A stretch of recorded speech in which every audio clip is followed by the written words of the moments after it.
360 में। साबिक वजीर आजम इमरान खान के खिलाफ तौहीन अदालत के इल्जाम में अदालती कार्रवाई का फैसला।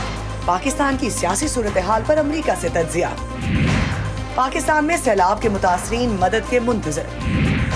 और तकसीम के वक्त पाकिस्तान छोड़कर हिंदुस्तान जाकर बसने वाले 2 खानदानों की कहानी खुद इन घरानों के अफराद की ज़बानी। 15 अगस्त के पार्टीशन से करीब 3 दिन या 4 दिन पहले ही दिल्ली आए थे।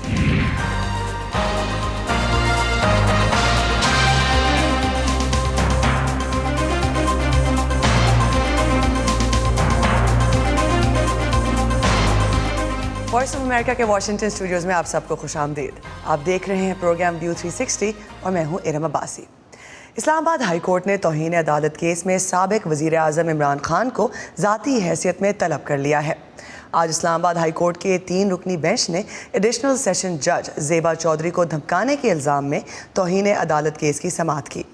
आज समाअत के दौरान एडवोकेट जनरल इस्लामाबाद ने अदालत से इस्तदा की थी कि इमरान खान को इजहार वजह का नोटिस जारी किया जाए। अदालत ने साबिक वज़ीर आज़म की अदालत में तलबी के साथ उनके मुतनाज़ा तकरीर का रिकॉर्ड भी पेश करने का हुक्म दिया था। इस वक्त हमारे साथ आसिम अली राना इस्लामाबाद से बराह रास्त मौजूद हैं। आसिम, और क्या समाअत में कहा गया आज? जी बिल्कुल, आज इस्लामाबाद हाई कोर्ट में बहुत अहम समाअत हुई जिसमें साबिक वज़ीर आज़म इमरान खान को शो कॉज नोटिस जारी कर दिया गया है और उन्हें 31 अगस्त को इस्लामाबाद हाई कोर्ट में ज़ाती हैसियत में तलब कर लिया गया है। इससे पहले जब अदालत में समाअत हो रही थी तो जस्टिस मोहसिन अख्तर कियानी का उन्होंने रिमार्क्स दिए। उन्होंने कहा कि हमारी एक बेहतरीन जज के ऊपर जो है वो इस तरह से तनकीद की गई, उन्हें हदफ का निशाना बनाया गया और उनका एक एक्ट था जो कानूनी तौर पर जो एक कार्रवाई कर रही थी उन्हें तनकीद का निशाना बनाया गया। उन्होंने कहा कि कोई भी हुकूमत में जो शख्स मौजूद ना हो, क्या वो हुकूमत को इस तरह से तनकीद का निशाना बना सकता है? क्या वो अदलिया को इस तरह से निशाना बना सकता है? इस तरह तो ये होगा कि कोई भी शख्स किसी भी शख्स के खिलाफ जब वो कार्रवाई होगी तो उसके खिलाफ तकारीर करने लग जाएगा। अदालत में जो है इस बात पे खासी बरहम नजर आ रही थी और अदालत ने आज ही इस वाले से मजीद इसको 5 रुकनी बेंच बनाने के लिए जो था वो सिफारिशात जो है वो chief justice Islamabad high court को भिजवा दी हैं और इम्कान ये है कि आइंदा जो समाअत होगी उस पर 3 के बजाय 5 रुकनी बेंच जो है वो इस मामले को सुनेगा और इमरान खान का जो मौक़िफ़ है वो 31 अगस्त को सामने आएगा। आसिम, PTI का इल्ज़ाम है कि ये मुकदमात सियासी बुनियादों पर बनाए जा रहे हैं। हुकूमत और इंतज़ामिया क्या कह रही है इस हवाले से? जी बिल्कुल, पाकिस्तान तहरीक इंसाफ का इस हवाले से कहना है। सबसे पहले जो शहबाज गिल थे उनके हवाले से कहा गया कि उनके खिलाफ जो इल्ज़ामात है उसकी तहकीकात होनी चाहिए। पाकिस्तान तहरीक इंसाफ ने उसको मुकम्मल तौर पर ऑन नहीं किया था, लेकिन जो था बाद में जब उनके ऊपर तशद्दुद के हवाले से इत्तलात सामने आई तो पाकिस्तान तहरीक इंसाफ के चेयरमैन ने एक बाकायदा रैली भी निकाली जिसमें तकरीर करते हुए उनके ऊपर खुद तौहीन अदालत का जो है वो इल्ज़ाम लग गया। इसके बाद जो था वहाँ पर बाकी तमाम जो लोग थे PTI के वो भी सामने आए। हुकूमत का इस हवाले से कहना है कि जब जब कानून की खिलाफ वर्जी होगी तो उसके ऊपर कानून एक्शन में आएगा। वज़ीर दाखिला राना सनाउल्लाह ने इस हवाले से जो मीडिया से बात की उसमें उनका कहना था कि ये तमाम की तमाम चीज़ें तस्दीक शुदा है कि पाकिस्तान तहरीक इंसाफ के रहनुमा शहबाज गिल ने जो था वहाँ पर उन्होंने एक स्क्रिप्टेड बयान दिया, पाकिस्तान फौज के हवाले से दिया, उनके जो अफसरान थे उनको उकसाने की कोशिश की अपने सीनियर अफसरान के खिलाफ, लिहाजा उनके खिलाफ कानूनी कार्रवाई की जा रही है। ऐसा ही मरियम औरंगजेब ने भी कहा और उन्होंने कहा कि साबिक वज़ीर आज़म इमरान खान ने अदलिया को धमकियां दी, पुलिस एहलकारों को धमकियां दी, जो कि तमाम के तमाम कानून के मुताबिक उनको कानून के दायरे में लाने के लिए ज़रूरी है कि उनके खिलाफ मुकदमात कायम किए जाए और उन पर कार्रवाई की जाए। आसिम, एक तरफ दिखाई देता है कि मीडिया को इस सियासी रसाकशी की कवरेज में चैलेंजेस का सामना है, तो दूसरी जानिब ये भी नज़र आता है कि कुछ मीडिया खुद ही पार्टी बन चुका है। तो आज़ादी राय को यकीनी बनाने के लिए मीडिया के हकूक़ के लिए जो काम करती हैं तंजीमें, वो क्या कर रही हैं इस वक्त या क्या कहती हैं? एरम, अभी जो तमाम सूरत हाल है उसमें पाकिस्तान में मीडिया वाज़ह तौर पर जो है 2 हिस्सों में बटा हुआ नजर आ रहा है कि एक जो है बिल्कुल हमायत कर रहे हैं पाकिस्तान तहरीक इंसाफ की, जबकि दूसरा जो है वहाँ पर वो हुकूमत की हिमायत कर रहा है। ये मीडिया के 2 बाकायदा ग्रुप्स हैं और इनमें से जब एक ग्रुप के खिलाफ कार्रवाई होती है तो दूसरा ग्रुप उसको बहुत ज़्यादा जो है वहाँ पर इनकरेज करता है। कानून नाफिज करने वाले इदारों को और दीगर इदारों को कहा जाता है कि इनके खिलाफ एक्शन लिया जाए। ऐसा ही कुछ अब इस वक्त हो रहा है कि पाकिस्तान तहरीक इंसाफ से मुंसलिक जितने भी सहाफ़ी जो उनकी हिमायत करते थे इस वक्त उनके खिलाफ कार्रवाइयाँ हो रही है। गुज़िश्ता रोज कराची से जो था एक एंकर पर्सन जो निजी TV के थे जमील फारूकी, उनको गिरफ्तार करके इस्लामाबाद लाया गया उनके खिलाफ भी जो था वो तौहीन आमेज और एक गलत मालूमात प्रोपेगेंडा देने का जो है वो इल्ज़ाम है कि उन्होंने शहबाज गिल के हवाले से गलत मालूमात फराहम की।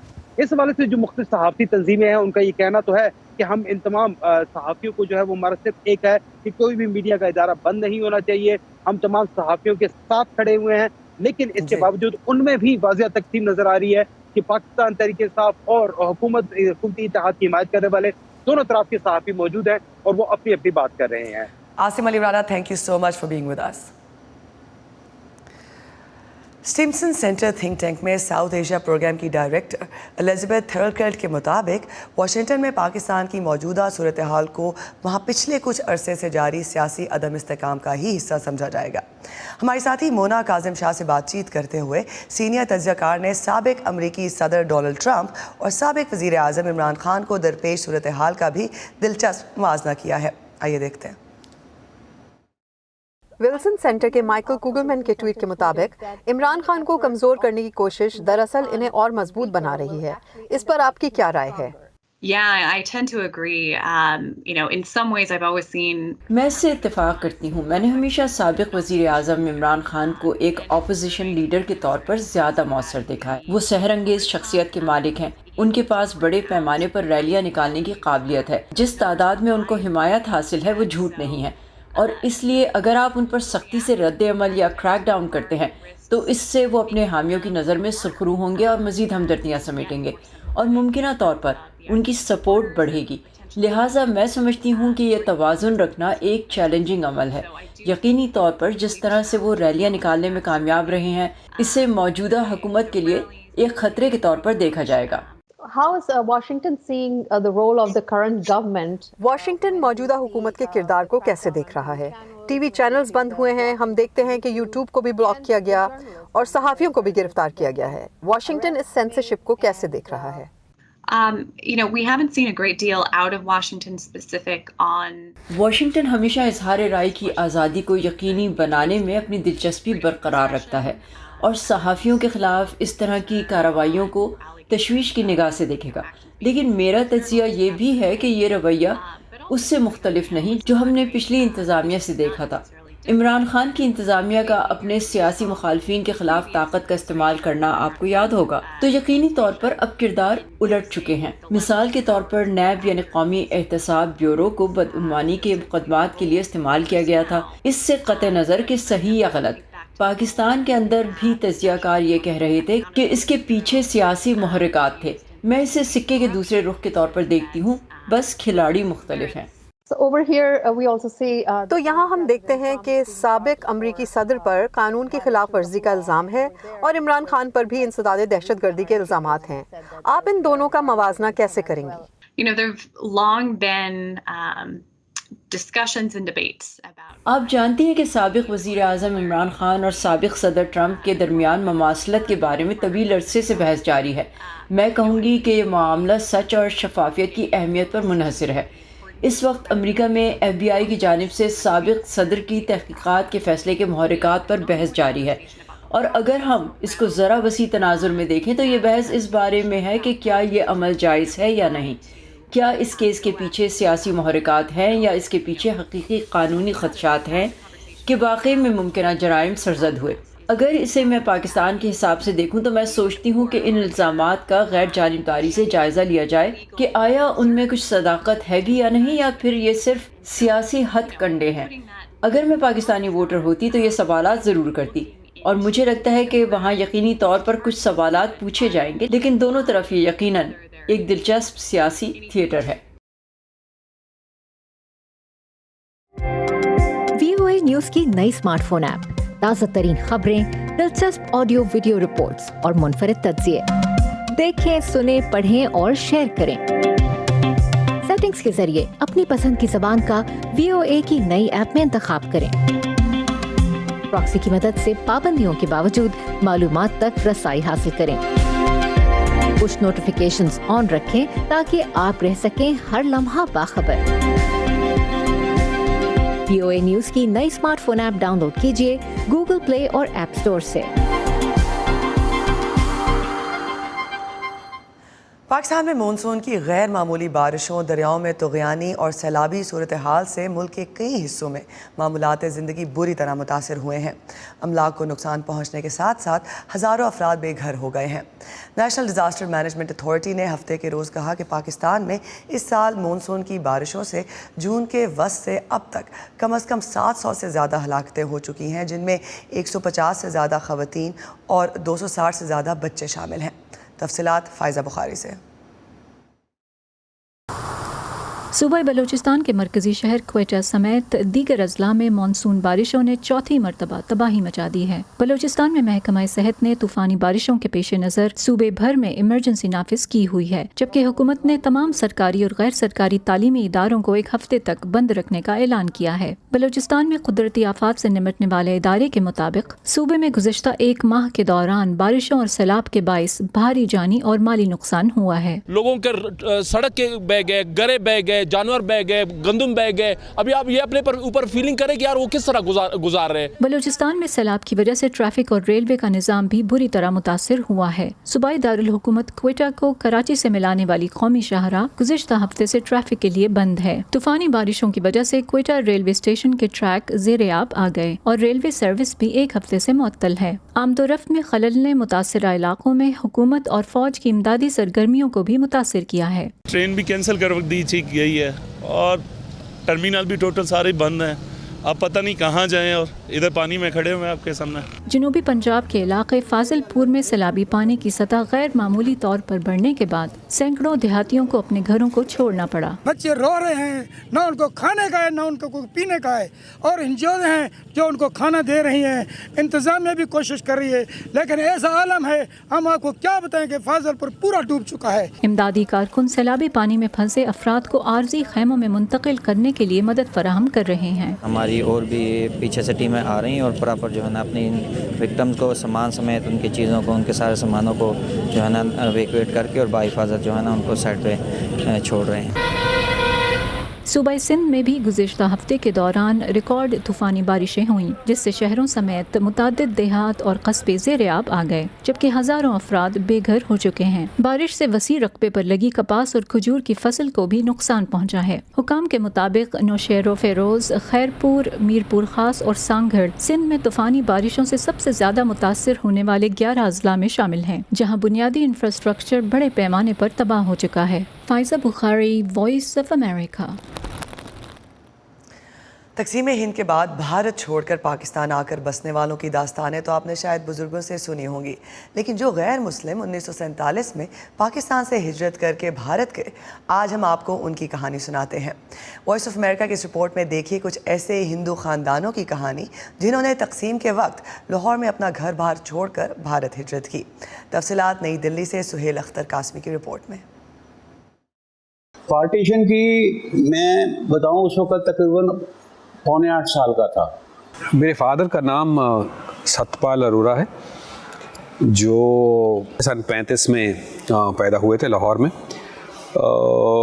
वहीं पढ़े लिखे, और सन 47 में 15 अगस्त के पार्टीशन से करीब 3 दिन या 4 दिन पहले ही दिल्ली आए थे और उसके बाद दिल्ली ही रहे।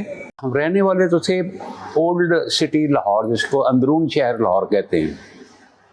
तो वो बड़ा कंजेस्टेड एरिया था और मिक्स्ड पॉपुलेशन थी, मिक्स्ड पॉपुलेशन, अब आपस में इकट्ठे रहने वाले थे। मेरे जो नाना का घर था वो दिल्ली दरवाजे में था, हम जो हैं शालमी दरवाजे के थे। अब इनको दोनों फैमिलीज़ को, जैसे बाकी हज़ारों लाखों फैमिलीज़ को ये लगा जब पार्टीशन अनाउंस हुआ कि ये तो सिर्फ बातें, फाइनली पार्टीशन होगा नहीं और जो जहाँ है वो मतलब वहीं रहेगा, और ऐसा कुछ नहीं होगा कि इधर एक अलग मुल्क बन जाएगा पाकिस्तान और उधर एक अलग मुल्क बन जाएगा जो ऑलरेडी था हिंदुस्तान। ये इन लोगों के मतलब दूर दूर के ड्रीम्स में भी नहीं था, डिनायल में थे ये लोग। 6 मार्च थी 1947, मैं स्कूल अकेला ही चला गया था, होऊंगा उस वक्त 7-1 साल का।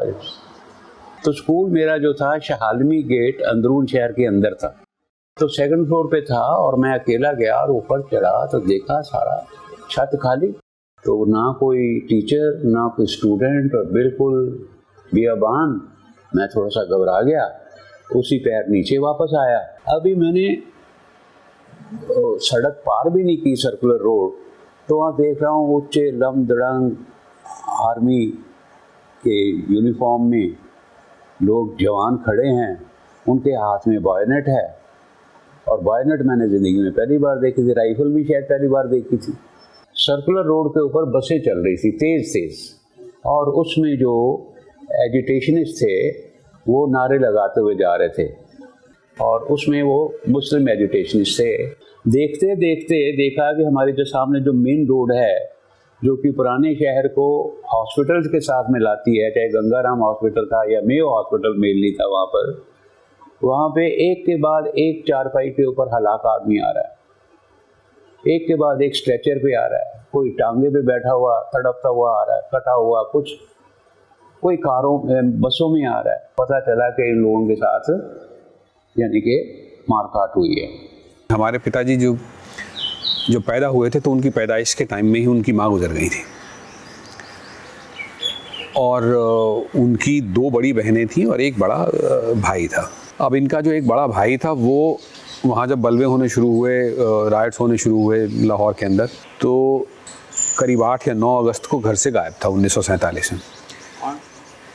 मेरे फादर के बड़े ब्रदर गोपाल उनका नाम था। तो ये लोग आखिर मोमेंट तक उनकी इंतज़ार करते रहे। मेरे पिताजी जो थे ना, वो प्रो गांधी प्रो नेहरू थे, खद्दर के कपड़े पहनते थे। तो मेरे फादर आर्य समाज में कुछ पोस्ट रखते थे। 3 जून का फैसला था जो माउंटबेटन, वो अब मुझे पता चला, उस वक्त मुझे नहीं मालूम था। 3 जून को माउंटबेटन ने कहा कि हम 14 अगस्त को डिवीज़न करने वाले हैं हिंदुस्तान पाकिस्तान। उसके बाद एक बीच में डेट और आती है 16 जून की, शायद 13 जून की, 16 जून, उसमें भी फैसला हो गया। हाँ, उसमें आया रेडक्लिफ का कि उसने जो है लाइन ड्रॉ कर ली है। वो तो खैर मेरे पिताजी को मालूम होगा, मुझे तो नहीं मालूम था, लेकिन उस वजह से ही हुआ होगा कि 22 जून चूज़ कर ली उन्होंने। लेकिन वो अल्टीमेटली फादर ने डिसाइड किया कि हम जो है अमृतसर जाएंगे। तो 22 जून संडे था, दोपहर का टाइम था, 1 बजे के करीब। पैकिंग सब कर चुके हुए थे, सामान बहुत लाए, हम दोबारा से घर चला सकते थे। रसोई का सामान, घर का सामान, कपड़े लत्ते, बिस्तर, बाबूजी के अपनी दवाइयों का सारा सामान सब पैक कर देता। जब ये सो कॉल्ड नया मुल्क जो बना था पाकिस्तान, उसको छोड़ के जब हिंदुस्तान आए तो अपनी एक बहन के साथ आए। दूसरी बहन वहीं रह गई थी जिनकी वहाँ शादी हो चुकी थी। ये लोग वहाँ से निकले 12 अगस्त की शाम को। आखिरी गाड़ी जो 12 अगस्त की थी उससे मेरे पिताजी जो उस टाइम 13 साल के थे, उनकी बड़ी बहन जो उनसे 10 साल बड़ी थी, और उनकी बहन के हस्बैंड जिनको ये बाबूजी बुलाते थे, यानी कि फादर स्टेटस दिया हुआ था उनको, तो ये लोग सब इकट्ठे होके आए। और हमारी मतलब बुआ और हमारे पिताजी हमें बताते हैं कि इनको एक टोकरी में कपड़ों में लपेट के ट्रेन की सीट के नीचे छुपा के बर्तनों के साथ हमारी मतलब बुआ लेके आई थी। बहुत बड़ा सवाल होता है किसी भी जगह से माइग्रेट करना या एक जगह से दूसरी जगह जाना, और वो भी परमानेंटली मूव करना। तो उसमें ये होता है कि आप जाओगे कहाँ? इतना बड़ा हिंदुस्तान, दिल्ली जाओगे, कलकत्ता जाओगे, बम्बई जाओगे, बेंगलोर जाओगे, कहाँ जाओगे? कौन है आपका? अच्छा, इन लोगों की तो कोई मेरे वालिद साहब की ज़रूर फैमिली का एक छोटा सा हिस्सा दिल्ली में नहीं, रोहतक में था, पर नाना की तरफ से यानी कि मेरी माँ की तरफ से तो कोई भी शख्स जो था वो इधर हिंदुस्तान में नहीं था। अब ये सवाल इन लोगों को बड़ा कचोटता था कि अब होगा तो क्या करेंगे। फाइनली मतलब जब बिल्कुल लास्ट मोमेंट हो गई और इनको निकलना पड़ा, तो मतलब किसी तरीके से बोरी बिस्तर बांध के, सामान अपना बांध के लोग दिल्ली आ गए। और दोनों फैमिलीज़ अलग अलग दिनों में आई, पर दोनों के दोनों शाहदरा रेलवे स्टेशन पे उतरे। होशियारपुर में, मेन हार्ट ऑफ होशियारपुर में कनक मंडी है, उसके पास एक धर्मशाला थी, सूदानी धर्मशाला, सूदों की धर्मशाला। उसमें 32 कमरे थे, वो सारे कमरे खुलवा दिए, ये आप यहाँ रहो। कितना कंफर्टेबल है, कोई मारकाट नहीं, कुछ लेना नहीं देना, वहाँ भी हमारा कुछ नहीं बिगड़ा। तो हमने वहाँ गए। अब जाते ही मतलब दोपहर हो गई, नहा धो के तैयार हो गए, वहाँ अंदर कुआं था, वहाँ नहाए और सामने एक ढाबा था, शर्मा जी का ढाबा, बहुत चलता था, ताज़ा खाना, सब जो है उसमें घुस के खाना खाए, फिर रात का खाना खाए, फिर अगले दिन सुबह का खाना खाया, फिर सब ने अपनी अपनी अंगीठियाँ खरीद ली और फिर अपना अपना खाना बनाना शुरू कर दिया। मेरी माँ को उन्होंने कभी लाहौर इतना मिस नहीं किया या पाकिस्तान जाने की इतनी इच्छा उनकी स्ट्रॉन्ग कभी नहीं थी जितनी मेरे पिताजी की थी। फादर से बात करके तो ऐसे लगता था कि जैसे कुछ खजाना सा छूट गया है पीछे और शायद वो अभी भी वहाँ पड़ा होगा जिसको जाके लाया जा सकता है। पूरे बचपन में हमने सुना कि मुझे लाहौर जाना है, मुझे लाहौर जाना है, मुझे लाहौर जाना है। 1999 के अंदर हमारे पिताजी को पहला हार्ट अटैक हुआ। रिजल्टेंट ये था कि इनको परपेचुअल डर बैठ गया दिमाग में कि मैं अब किसी भी दिन मतलब जा सकता हूँ। तो एक दिन जाने क्या हुआ होगा, मैं अपने घर में था, मतलब अलग, तब तक मेरी शादी हो चुकी थी। तो रात को इनका फ़ोन आया, तो अचानक एक बोले कि यार मेरा हज करा दे। मतलब जब पहली बार उन्होंने बोला तो मुझे तो समझ ही नहीं आया, तब एक्चुअली मुझे लफ्ज़ भी नहीं समझ में आया कि इन्होंने कहा क्या है। मैंने कहा क्या कहा आपने? देन ही रिपीटेड अगेन, यार मेरा हज करा दे। मैंने पूछा, मैंने कहा मतलब कहना क्या चाह रहे हैं? सर मैं लाहौर जाना चाहता, मुझे लाहौर ले चल। बड़ी पीसफुल लाइफ थी, बड़ी कंफर्टेबल लाइफ थी, एंजॉय कर रहे थे लोग। शादियाँ, फंक्शन, पढ़ाई लिखाई, व्यापार, किसी चीज़ में कहीं खलल नहीं था, कोई खलल नहीं था, मतलब 46 से पहले। तो वो यादें तो बड़ी प्लेजेंट यादें थी। दिलों में कोई खटास नहीं थी, कोई ये नहीं था, कोई प्रेजुडिस नहीं था। सिर्फ एक पर्टिकुलर क्लास को ये महसूस होता है कि हम जो हैं कंफर्टेबल नहीं हैं मुस्लिम के साथ। हम जो हैं इनके अंदर हम जो गुलाम रहे, कहाँ गुलाम रहे, क्या गुलामी की, मुझे ये बताइए। कोई राज करेगा उसमें रियाया तो रहेगी ना। उस रियाया को क्या किसी ने मारा, किसी को जेल में डाला, तंग किया? कुछ ऊपर के लोग होते हैं, लीडर लोग, जिन्होंने रेजिस्ट किया, वो भी अपनी राजगद्दी के लिए किया, पब्लिक के लिए कुछ नहीं किया, राजगद्दी के लिए किया। तो वो राजगद्दी के साथ लड़ाई होगी। आप ये सोचिए कि वो शायद 6 महीने भी नहीं हुए थे, एक मेजर मतलब इंडो पाक वार होते थे, बची थी तब। हाँ, पाकिस्तान एयरवेज का जहाज़ चलते थे, इंडियन एयरलाइंस नहीं चल रही थी तब, पर पाकिस्तानी एयरलाइंस चल रही थी।